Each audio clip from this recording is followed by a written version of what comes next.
Hidden Potential: The Science of Achieving Greater Things by Adam Grant. Picture a chilly hotel ballroom just outside Detroit in 1991. America's brightest young chess minds are hunched over checkered boards, the air practically crackling with tension. This is the National Junior High Chess Championships, and if you know anything about this world, you know it's usually the playground of fancy private schools, with fat budgets and chess woven right into their fancy curricula. The reigning champions? Dalton, an elite prep school from New York City. These kids were basically chess royalty, running a program so impressive it had produced genuine prodigies like Josh Waitzkin, whose story would become the movie Searching for Bobby Fischer. Then something unexpected happened. Another team walked through those doors. You could feel the heads turning. This group didn't fit the mold at all. 6 black boys, 1 Latino kid, and 1 Asian American student from Harlem, calling themselves the Raging Rooks. These weren't trust fund babies with private tutors. Most of them had picked up chess just a couple years back, in 6th grade. Their captain, Kassan Henry, learned the game at 12 from a drug dealer in a park. Think about that for a second. They came from neighborhoods where survival was the daily game, raised by single parents earning less than what a single year at Dalton would cost you. Nobody gave them a second glance as serious contenders. But here's the thing. They had a secret weapon. A young coach named Maurice Ashley, a Jamaican immigrant, who carried this beautiful belief that talent is absolutely everywhere. But opportunity? That's the rare commodity. He looked at these kids and saw something nobody else could see. He was determined to grow roses from concrete. What unfolded in that tournament completely shattered expectations. Sure, it's a chess story, but really, it's a story about how fundamentally wrong we are about success, talent, and what it actually takes to achieve something extraordinary. Today, we're diving deep into a book that tears apart these misconceptions. It's called Hidden Potential: The Science of Achieving Greater Things by organizational psychologist Adam Grant, who's just brilliant at this stuff. This isn't your typical self-help get better at stuff book. This is going to fundamentally change how you see yourself, your abilities, and what human potential even means. By the time we're done here, you're going to understand something powerful. Greatness isn't in your DNA from day one. It's something you construct, brick by brick, and you're going to learn the practical tools to start building it, wherever you happen to be standing right now. Let's jump in.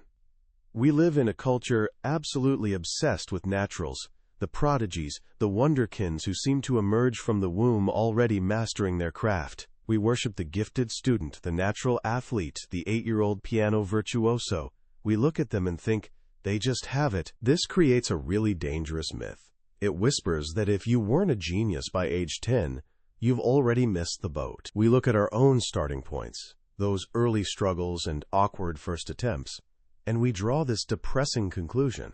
That's our ceiling. That's as good as we can get. But Adam Grant kicks off this book with an absolutely revolutionary idea, backed by decades of solid research. Potential isn't about where you start. It's about the distance you travel. Just sit with that for a moment. It's not the hand you're dealt. It's how masterfully you play those cards. Here's the kicker. The greatest achievers often aren't the ones who dazzled everyone on day one. A landmark study examined 120 world-class musicians, artists, scientists, and athletes, people at the absolute pinnacle of their fields. The researchers were genuinely shocked to discover that almost none of them were child prodigies. They didn't have some invisible superpower coded into their genes. They were, as Grant perfectly puts it, freaks of nurture, not nature. So if it's not innate talent separating the good from the great, what's the secret sauce? Grant breaks it down into 3 core elements: the character you deliberately build, the motivation you learn to sustain, and the opportunities you actively create. This is essentially a roadmap for anyone who's ever felt underestimated or overlooked. Let's start with character. When you hear that word, you probably think of moral codes and being fundamentally good. Grant flips that completely. He argues character isn't about willpower or moral fiber, It's actually a set of completely learnable skills. It's your capacity to live by your principles, especially when everything gets really hard. If personality is your default mode on an average Tuesday, character is who you become when everything's falling apart. He identifies several character skills crucial for growth, and the first one is developing the courage to become what he calls a creature of discomfort. Growth doesn't happen when you're comfortable. We all know this intellectually, but we fight it constantly. Our brains are literally hardwired to seek the easy and familiar path. But genuine learning? That requires embracing what feels like the unbearable awkwardness of being a complete beginner. Grant shares the story of Benny Lewis, who grew up absolutely convinced he lacked the, quote, language gene. He spent 11 years studying Irish and 5 years on German in school, and couldn't hold even a basic conversation in either language. After moving to Spain, 6 months passed with him still completely unable to speak Spanish. He was ready to throw in the towel. Then he realized his fundamental mistake. He'd tried everything except actually speaking the language. He was terrified of sounding stupid, of making mistakes. Does that sound familiar? His breakthrough came from a radical shift. He decided to embrace that discomfort completely and set himself a bizarre goal: make at least 200 mistakes every single day. He started measuring progress not by what he got right, but by how much he got wrong. Suddenly, every error transformed from a failure into a point on his scoreboard. He was winning by messing up spectacularly. The more mistakes he racked up, the faster he learned, and the less they bothered him.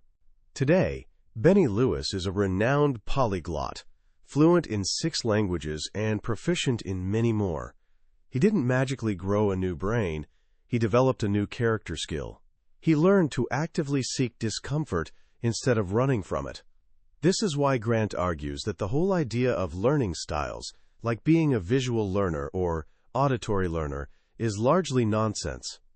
Playing to your preferred style just keeps you comfortable, but real growth often happens when you force yourself to learn in ways that feel completely unnatural, because that's when you have to work hardest. Think about the legendary comedian Steve Martin. He wasn't a natural performer. His early shows were absolute disasters. He learned by watching and listening to other comics, but his career didn't actually take off until he forced himself to do the one thing he absolutely hated: writing. It was painful and uncomfortable, but writing his own material forced him to be disciplined, to cut the fat, and to truly understand joke structure. He embraced the discomfort, and it transformed him into a legend. So step 1 is getting comfortable being uncomfortable, but that alone isn't enough. Once you've stepped into that discomfort, you need to know how to absorb the right information. This brings us to the second character skill: becoming a human sponge. This isn't about mindlessly soaking up everything around you. A real sea sponge is actually an expert filter. It pulls in water, captures the nutrients it needs, and expels toxins and waste. To become a human sponge, you need what Grant calls absorptive capacity, which is the ability to recognize, value, and actually apply new information. This hinges on 2 things: being proactive in seeking knowledge and filtering that knowledge for growth, not just for stroking your ego. He shares the incredible story of Melody Hobson. She grew up as the youngest of 6 kids, raised by a single mother in Chicago, constantly facing eviction and having utilities shut off. In 1st grade, she couldn't read and got placed in remedial classes. Today, she's co-CEO of a major investment firm and chairs the board at Starbucks. How did she travel that absolutely incredible distance? Sure, she had legendary work ethic, but more importantly, she was a genuine sponge. As an intern, she would meet the firm's founder at McDonald's on Saturday mornings, just to read the newspaper with him and learn about the stock market. She proactively hunted down knowledge. But being a sponge also means knowing how to filter advice properly. We often ask people for feedback. Grant points to research showing this is actually a mistake. When you ask for feedback, people tend to look backward and focus on what you did wrong. It feels like judgment. Instead, you should ask for advice. Simply changing your question from, "Do you have any feedback for me?" to, "What's one thing I could do better next time?" completely shifts the conversation. It transforms critics into coaches. It's forward-looking and focuses on improvement rather than judgment. This small linguistic change is a powerful tool for becoming a better sponge, actively pulling in the nutrients you need to grow. Alright, so you're embracing discomfort, you're absorbing the right information, but there's one more major hurdle, the pursuit of perfection. This leads to the third character skill, becoming an imperfectionist. We're often taught that greatness requires flawlessness. Straight-A students get praised for getting everything right. But Grant reveals this can actually be a trap. Perfectionism often leads people to obsess over details that don't matter, avoid difficult tasks where they might fail, and beat themselves up over mistakes instead of learning from them. The world's greatest creative minds are rarely perfectionists in this rigid sense. Take Tadao Ando, one of the most celebrated architects in history. He had zero formal training in architecture. He taught himself after a brief career as a professional boxer. He learned in the boxing ring that you can't have a flawless performance. You're going to take punches. To win, you have to accept getting hit to protect what matters most. He brought this mindset directly to his architecture. He's famous for his beautiful, sturdy buildings made of exposed concrete. But they're not perfect. One of his award-winning houses was designed so that to get from one bedroom to another you had to walk through an open-air courtyard. If it was raining, you needed to carry an umbrella inside your own house. Endo accepted this functional quirk because he refused to sacrifice his main priority, creating a durable, beautiful oasis of nature in the middle of a dense urban environment. He was an imperfectionist, totally disciplined about what truly mattered, and willing to accept flaws everywhere else. So how do we become imperfectionists? Grant shares his own story from his time as a competitive diver. He was obsessed with achieving a perfect, splashless entry, but his coach, Eric Best, taught him something crucial. There's no such thing as a perfect dive. A score of 10 doesn't mean perfection. It means excellence. This was a complete revelation. He didn't need to be flawless. He just needed to be excellent at the right things. But here's the thing. Character skills alone aren't enough. Building these skills is hard work, and motivation fades fast. We get bored. We plateau. We start doubting ourselves. That's why we need the second part of Grant's framework, structures for motivation, or what psychologists call scaffolding. Think about construction scaffolding. It's temporary support that lets workers reach heights they couldn't on their own. Once the building's complete, the scaffolding comes down and the structure stands independently. In learning, we need the exact same thing. So how do you transform the daily grind of practice into something you actually want to do? The answer is deliberate play. We've all heard about the 10,000-hour rule, the idea that mastery requires endless, grueling practice. But Grant introduces us to Evelyn Glennie, the world's first and finest solo percussionist, who also happens to be profoundly deaf. Her journey to musical greatness wasn't miserable drudgery. Her teacher, Ron Forbes, didn't force her through tedious drills. Instead, he transformed her practice into a game. He would play different notes on a timpani, and Evelyn, who felt the vibrations through her body, had to identify them. It was like leveling up in a video game. There was never a distinction between fun and hard work, she says. This is deliberate play. Structured activity designed to make skill development genuinely enjoyable.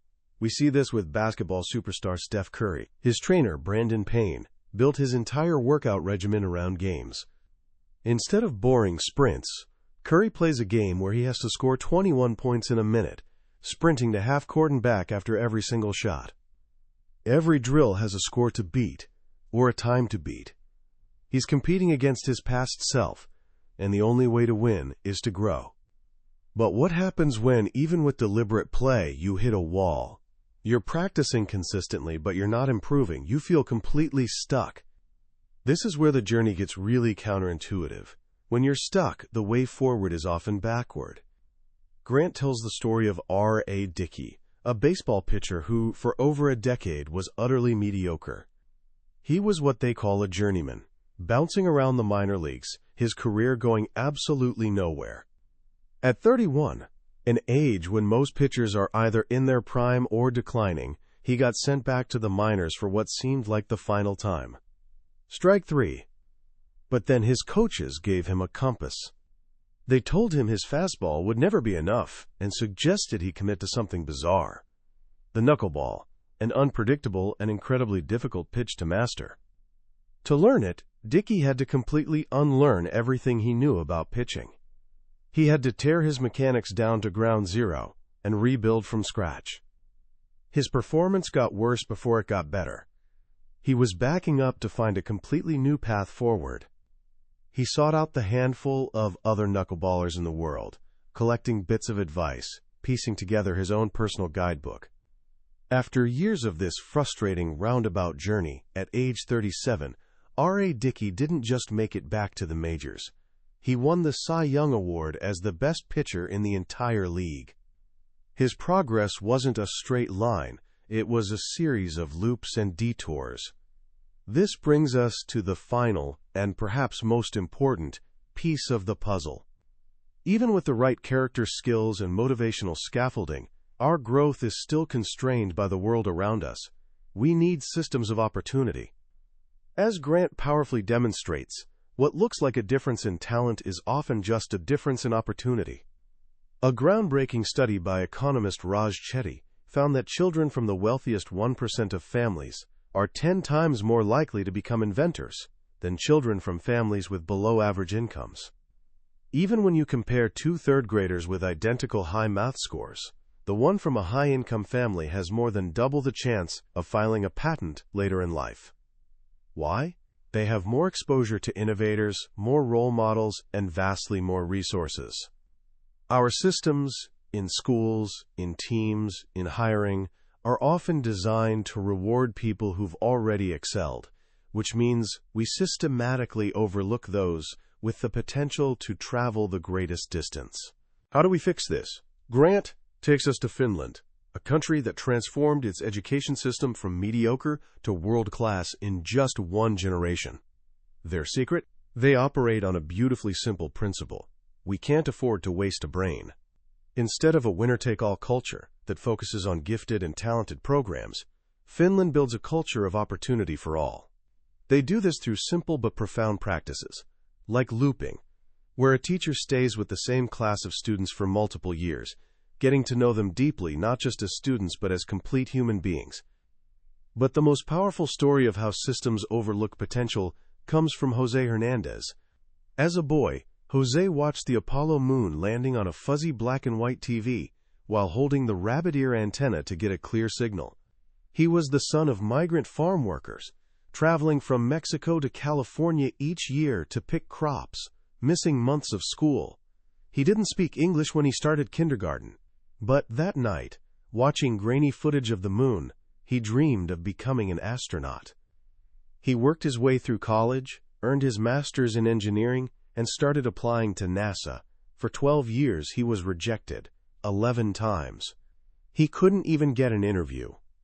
The problem was that NASA's selection system was designed to find polished diamonds. They were looking for top grades, prestigious awards, and operational experience. They looked at José's application and saw a solid, but not spectacular, engineer. They completely missed the story behind the application. They didn't see the immense distance he had traveled just to become an engineer in the first place. His lack of early accomplishments didn't signal lack of ability. It signaled the presence of enormous adversity.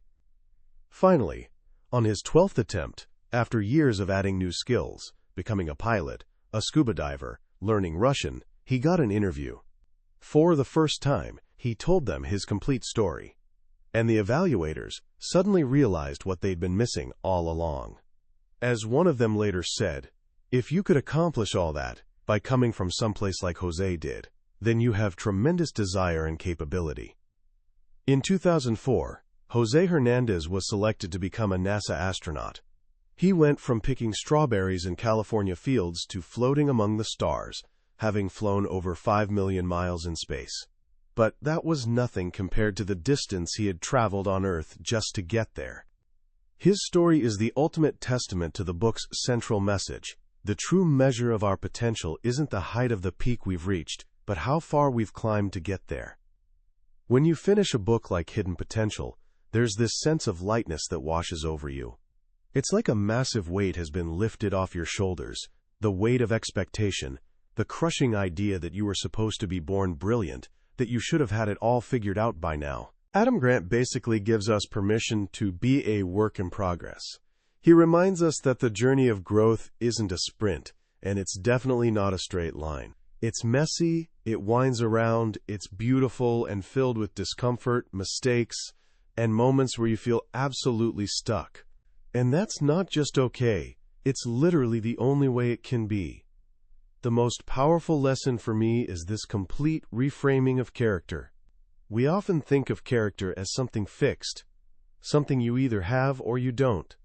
But the idea that character is actually a set of learnable skills, skills like embracing discomfort, being a sponge, being an imperfectionist, is profoundly empowering.